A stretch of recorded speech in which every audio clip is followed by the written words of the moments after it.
Good evening. This is the Vsb Tv 11 News for Wednesday, March 19th. I'm Peter Cattell. Our story last night about the possible dangers of people placing fishing twine across roads to trap motorcycles was answered last night by the police. They say that they are aware of the emails warning cyclists that these traps are being set, but say that no such robberies have been reported. However, they confirmed that on Friday, March 14th, a car became entangled in fishing line on Marsh Folly Road, Pembroke. And on the evening of Sunday, March 16th, an off-duty police officer was pulled from his bike when it became entangled in fishing twine while riding on Cobbs Hill Road in Warwick. The police say it is unclear if the presence of the fishing line is intentional or as a consequence of increased kite-flying activity. But they urge increased vigilance by motorists and pedestrians and ask them to report any hazards to road users that they encounter, whether it appears intentional or accidental. It was the duty of Senate Leader Michael Fahey to launch the budget debate in the upper house this morning, and he devoted much of the morning to a detailed brief on how the OBA is crafting to rebuild the Bermuda economy. He provided a startling statistic. 6,000 people have left Bermuda in the past 10 years and taken their income with them. The biggest piece, I think, today, from my point of view, was getting the information to the public about the decline in population that we've experienced over the last 10 years and the population projections. Population projections show that over the next 10 years, we'll have lost a further 5,000 or 6,000 people in terms of Bermuda's population or thereabouts. When you have that decline in population, how are you paying for government services if you're not collecting payroll tax from the decline in population? How are we paying for services for seniors? Getting that message out there, of course, is very important when we're looking at immigration reform and the like, about how we get people to Bermuda to contribute to that economy and pay for services for Bermudians. That's going to be a big talking point over the next 12 months and may differ us from the opposition in respect of their approach. As far as the unions are concerned, are you the man standing between us and chaos? I wouldn't say that at all. I would say that what we're doing now is really developing a good relationship with our union partners to say, look, we have a great LAC commission, it's the Labour Advisory Council, we have a good tripartite committee. All of these things, it takes time to build relationships and build that trust level so that people know what we're trying to do and we understand the union's concerns and try and bring all of that to the table. We had conferences, the BPSU and the BIU both had their conferences last week, which I attended, managed to attend at least for the BPSU the first part, and then with the BIU a bit more. But the message is clear. The unions, the TUC and government all want to be engaged in that true collaboration with our employer partners. That's the way to go. That's what the ILO asks for. So we've got to engage in that and find a way forward. We're not always going to agree, but at least we can bring those ideas to the table. After working beside Commissioner of Education Dr. Edmund Heatley for a year, former Minister Senator Knowlton Brangman was quite happy to answer the question on how he feels about the row over the educator appearing as a candidate for a major superintendent's job in New Orleans. A bit concerned, pleased that he has made a comment yesterday in acknowledging and apologizing for the confusion that he himself has created. And I think with the minister speaking to it, I think the country needs to, let's just press the pause button until the commissioner has time to sort out the matters that he himself admitted that he has started. I personally have a great degree of confidence in him. I did get to work with him when he first arrived. And I think as he is human, as with the rest of us, we do make mistakes. However, he has made a commitment and we'll need to wait and see. But I think the comments in other places of him being told to get cracking or so forth, that's not really helpful considering the critical work that needs to be done to continue the transitioning of our education system. There are a very small few professionals in the league of Dr. Heatley. After all, he was recruited from a pool of more than 30 applicants. The process was quite rigorous before the submission was made to the Public Service Commission for his hiring. And again, he comes with a background that is based on experience, not just education, but application. And I think Bermuda is doing well. I've seen him set his targets when he first arrived. His first commitment was to be in every classroom. with every teacher and every student within the first 2 months. Mission accomplished. Set about the task of getting about to public meetings across the island so that he could get feedback from all of the parents that he could. Mission accomplished. He began to set the blueprint for an upward mobility strategy so that Bermudians can occupy the highest levels of office in education. That plan, done. The beginning of the audit of middle schools, done. He's doing a review of the entire system, so he's been busy. A second man appeared in court this morning in relation to an armed burglary that occurred last Friday, in which one of the men allegedly shot himself. 24-year-old Omde Woolridge of Pembroke Parish was charged with entering a home on North Shore Road as a trespasser and stealing 2 cell phones while in possession of a firearm. Woolridge was not required to enter a plea as the charges are indictable. Senior Magistrate Archibald Warner remanded the defendant in custody. Woolridge's co-accused appeared in court yesterday and was also remanded in custody. Woolridge will reappear in court on March the 31st. An important part of the scheme to improve the North and South Channels and the Narrows so that the largest cruise ships can make it to King's Wharf in Dockyard is to improve the navigation lights so that vessels can come and go at night time for the first time. Consultant Jack Ward explains. The only way that a ship of this magnitude gets into the Bermuda platform is through the Narrows off of St. George's and then either running the North Channel or the South Channel. Right now, only the North Channel can take these large ships. But we're looking at the next class of vessels, which that North Channel won't accommodate them either. And has it been silting up? Has it been getting smaller? No, actually, I don't think it's an issue of silting up. In fact, there are... Well, exactly. It's bigger ships needing deeper access, wider access, so that they can transit safely. And of course, the sensitive bottom line is the reefs. Well, the sensitive bottom line is the reefs for sure. But there are other additional benefits that can be derived through doing this work. There's an intent to upgrade all of the aids to navigation to allow for nighttime transit.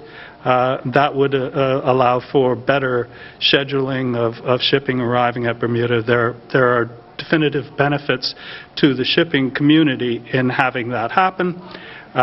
They don't absolutely need the channels dredged to do that. That's for the big vessels, but the upgrades are planned to come along with this general upgrade. As you say, good news if done properly. Good news if done properly. I'm sure there are people that will argue that point also, but that's the nature of public consultation. Still ahead is Rachel with the weather preview. Thanks, Peter. Mainly dry as winds rapidly decrease overnight. But on the radar, we see there's a little bit of activity, so we might get a few light showers through the night. But please stay tuned for the full weather report later. The weather radar picture provided courtesy of the Ministry of Transport on Vsb Tv 11. You can count on us. Save half price on juicy, sweet cantaloupes, just $2.99 each. XL Fresh Country Style Pork Spare Ribs, $2.49 per pound. Clean up with Bounty Paper Towel, $2.99 for one big roll.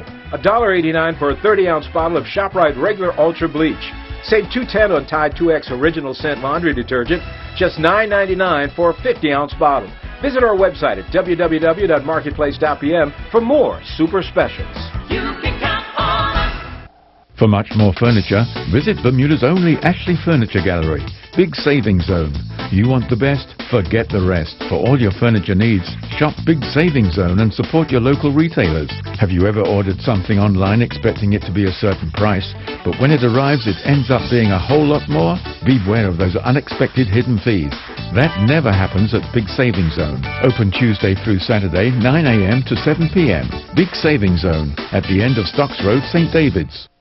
Digicel Postpaid Refresh is here. Get any of the latest smartphones with no money down. Easy monthly payments start at only $10 per month. Choose from a wide range of devices. Pay absolutely nothing up front and only $35 per month for a Samsung Galaxy S4 or $40 per month for a BlackBerry Q10. And then upgrade to a new smartphone whenever you like. Digicel Postpaid Refresh for all Digicel customers. Join Digicel today. Now you can bring your number with you. Visit DigicelBermuda.com for details. Be extraordinary. Digicel.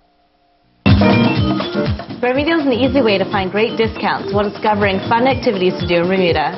Discover the best spas, restaurants, activities, services, and shops at 50% off. Sign up to Bermuda and start saving today.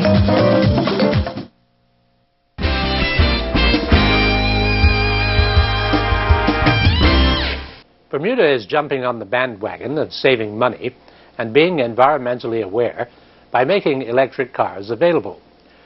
Auto Solutions has recently brought in the first-class electric car, which is called the Mahindra Reva. They are not only cost-effective, but also boast some impressive technological capabilities, such as being able to connect to your car through your cell phone. Stuart Quindler of Bermuda Engineering explained the highlights of the car, as well as the cell phone feature. Fantastic that you can fuel up anywhere. You can plug in at your friend's house. You can go at least, about 80 kilometers. It's rated for 100, but I've been driving a bit aggressively to really test it out.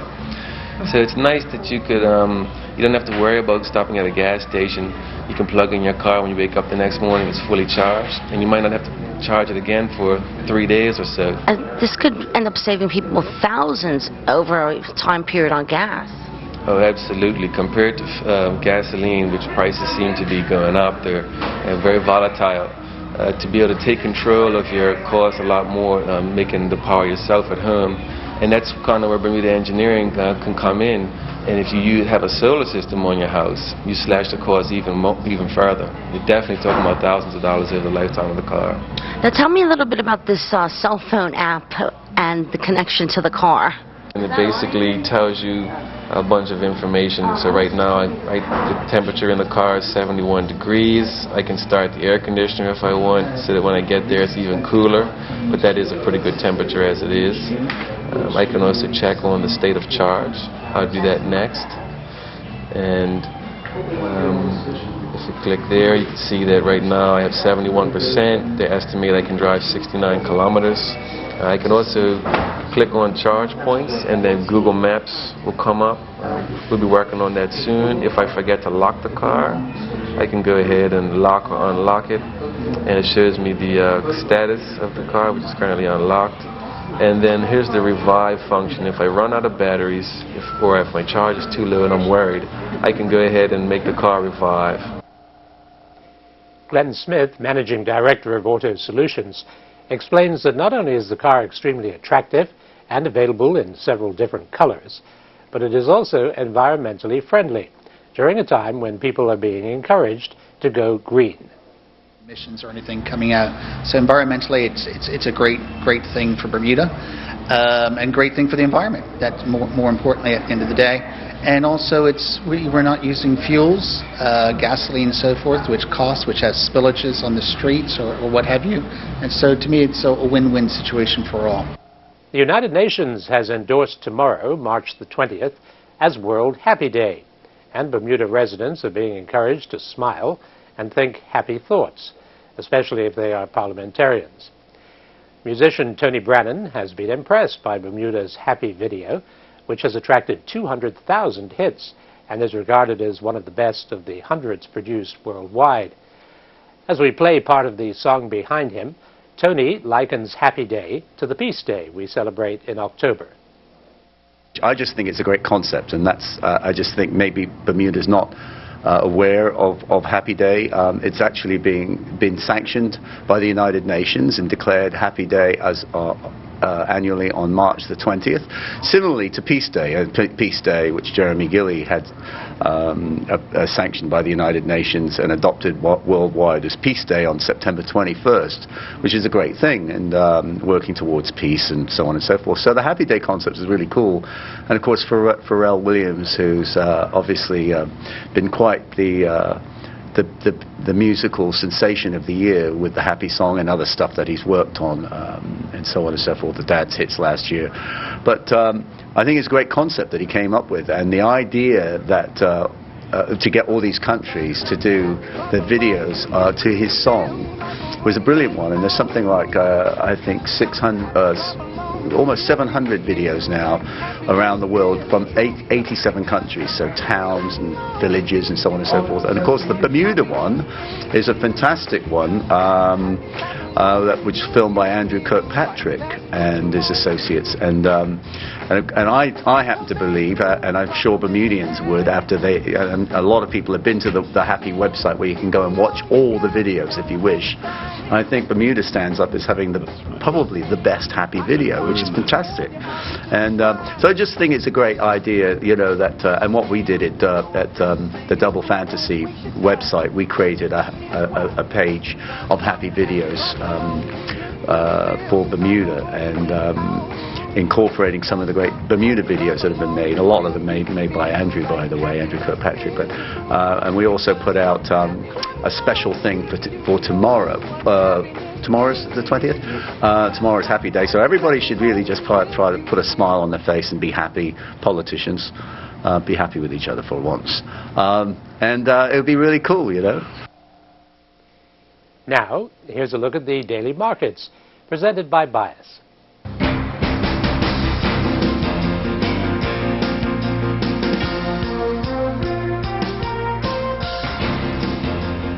Here are the daily markets presented by Bias.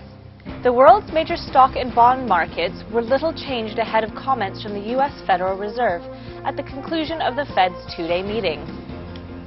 North American indices retreated as Federal Reserve Chair said the central bank stimulus program could end this fall. The S&P dropped 0.51% to 1,863. The Bank of N.T. Butterfield was unchanged on the day, closing at $1.98 with 303,900 shares trading hands. BF&M advanced 2.1% to $17. 400 shares were traded. The European indices retreated with the exception of the German DAX. The DAX advanced 0.37% to 9,277 as BMW's forecast profit jumped. The FTSE 100 decreased 0.49% to 6,573. Pacific Rim indices were mixed on the day. Chinese stocks retreated amid growing concern that a weaker real estate market will curb property sales just as borrowing costs surge. The Hang Seng Index dropped 0.07% to 21,569. Latin American indices had a mixed performance today. Brazil's Bovespa rose 1.12% to 46,667, led by gains from health insurance sector. The Mexican Bolsa advanced 0.39% to 38,967. Bond yields increased on the day after Federal Reserve officials revised their projections for interest rates and economic growth. The U.S. 10-year yield rose 10 basis points to 2.77%. The U.S. dollar rose versus most major currencies as the Federal Reserve officials predicted their target interest rate will be 1%. It's currently 0 at the end of 2015. That was a look at the daily markets presented by Bias. There's more news after the break.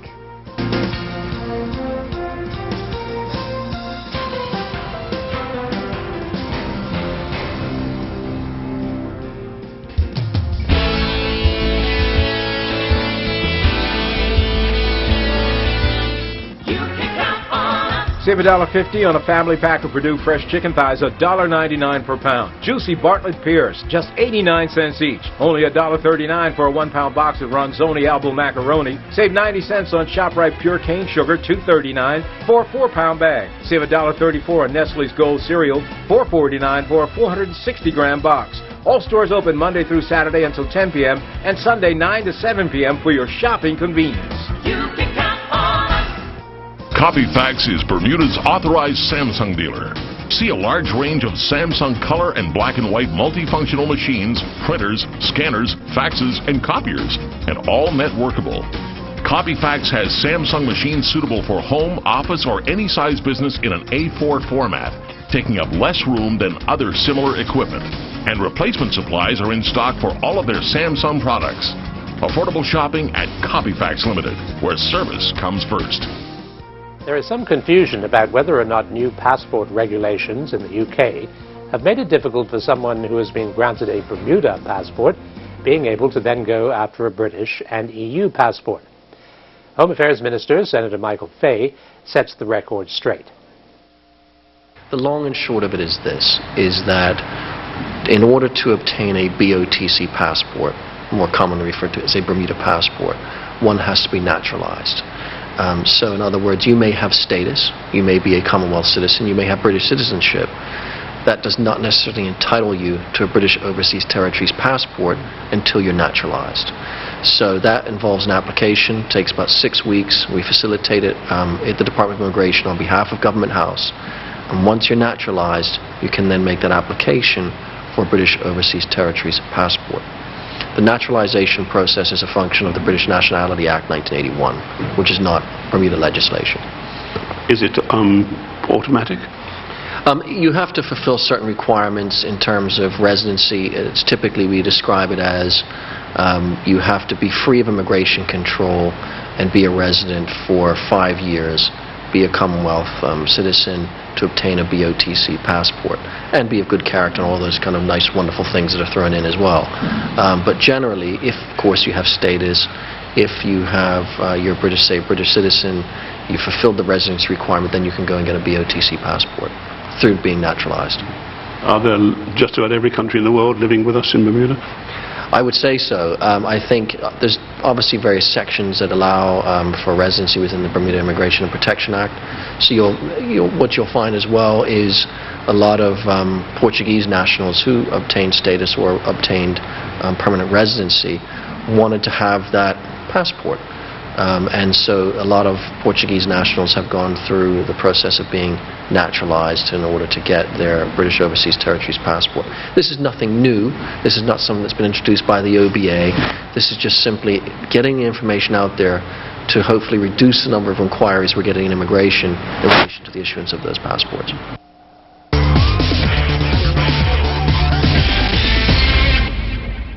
Summers Kemp, the youthful new Commodore of the Royal Bermuda Yacht Club, is looking forward to his baptism of fire. The 2014 running of the biennial Newport Bermuda Ocean Yacht Race on Friday, June the 20th. We're looking good, cautiously optimistic that we'll have as many boats this year as we did last 2 years ago. Which was? We are looking, right now we have 158. And we still have 2 weeks to go for registrations. Of course, all that registration is just an application for entry, so it's now the long process. A lot more to come before. Yeah, it's a long process of looking at each boat and ensuring that they're safe enough. Are there some new ones in this? Yes, there have been actually a couple of boats built specifically for the race, so it'll be interesting to see how they do. That's an indication of what its reputation is. Yeah, and then there are boats that have done the race 16 times, coming back again, and it's an exciting challenge. The crew and captains, the Newport race will throw something different at you every single time. So, it's a rite of passage, isn't it, especially for those young crew? Yeah, I've done 10 races myself and started when I was very young, and it's interesting over the time to see the race evolve slowly and get better and better. We have a very competitive mini-maxi grouping right now, so they'll have a class of its own, isn't it? It's sort of just a size level of the boat, fully professional crews and owners that they want to win the Gibbs Hill Lighthouse Trophy. Yeah, tremendous competitiveness there. Yes.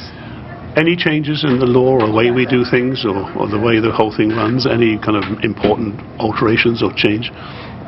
We have made a few changes in the rules. One major change that we've done is introduced what we call a performance screen, which is basically just taking the boats and looking at them on a performance basis and allocating them into the different divisions. Of course, the St. David's Lighthouse division is for the amateurs, and we have the Gibbs Hill Lighthouse division for the professionals.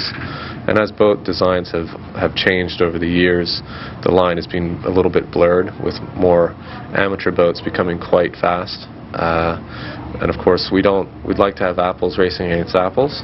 So this year there's a performance screen that will basically allocate a certain design boat into one division or another, no matter if you have a professional crew on it or not.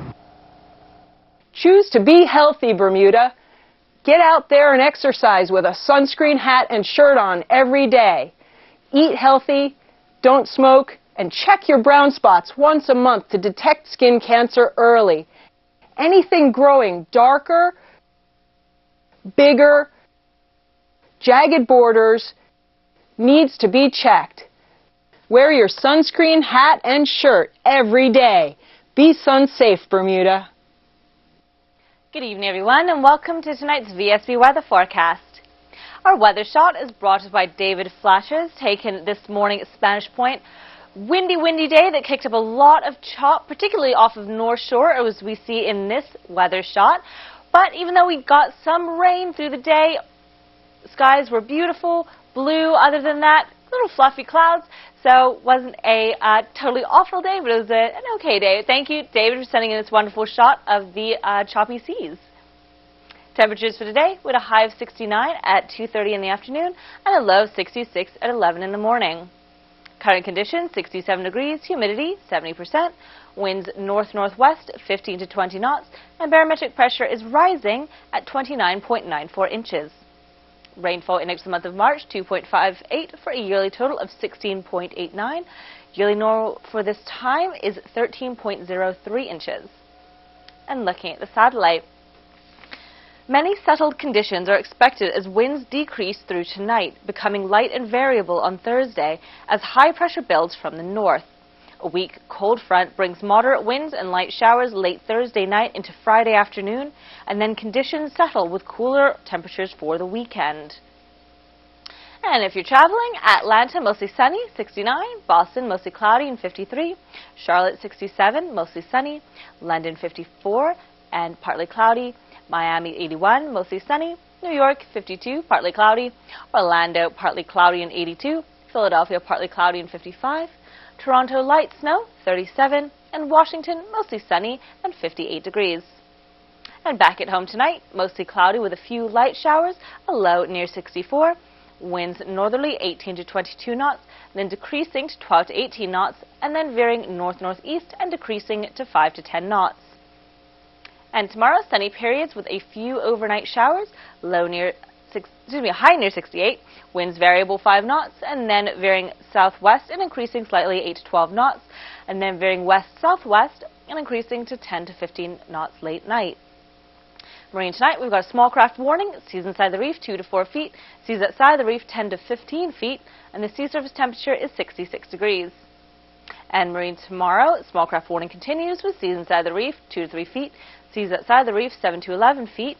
Low tide will be at 5:38 in the morning and high tide will be at 11:27 in the morning.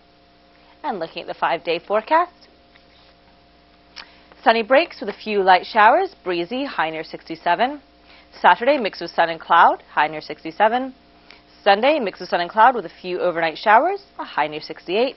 And Monday, sunny breaks, windy, occasional showers, and a high near 69. Thank you to Michelle Pitcher, our meteorologist for tonight, and everyone at the Bermuda Weather Service. I'm Rachel Sodden. Have a great evening. Thanks for tuning in to the TV 11 News. We'll look forward to your company tomorrow night. Good night. Peter Cattell's attire, courtesy of A.S. Cooper & Sons Limited. Wardrobe and makeup for Rachel Sodden, provided by Gibbons Company.